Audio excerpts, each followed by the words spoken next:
Avendo trattato personalmente Tangentopoli 20 anni fa, potrei dire che la gran parte delle caratteristiche è simile, per non dire uguale. Anche molti protagonisti sono gli stessi.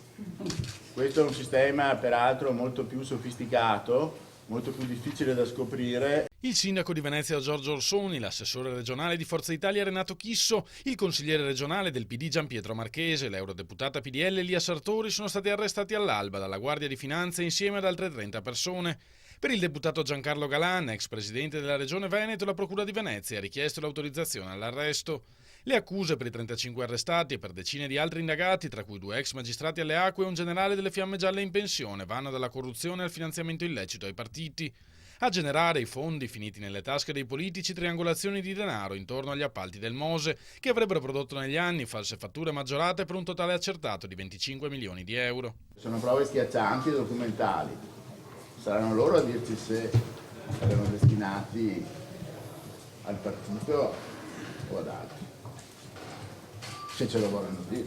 Però che abbiano ricevuto elargizioni illegali e frutto di reati, questo è documentato al di là di ogni ragionevole dubbio. Secondo l'ordinanza di custodia, il sindaco Giorgio Orsoni avrebbe ricevuto personalmente 50.000 euro di fondi neri dall'allora presidente del Consorzio Venezia Nuova Giovanni Mazzacurati per finanziare la sua campagna elettorale alle comunali del 2010.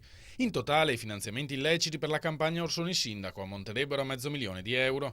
Stessa cifra per le campagne elettorali di Gianpietro Marchese, mentre a Lia Sartori sarebbero andati €200.000. Ripetute mazzette avrebbero invece ricevuto negli anni l'ex governatore Giancarlo Galan e il suo assessore di fiducia Renato Chisso. Al primo la Mantovani avrebbe pagato tra l'altro 1 milione per i lavori di restauro della sua villa di Cinto Euganeo. Il secondo avrebbe ricevuto ogni anno dai 200 ai 250.000 euro per dare i nulla osta regionali al Mose per un periodo di circa 10 anni.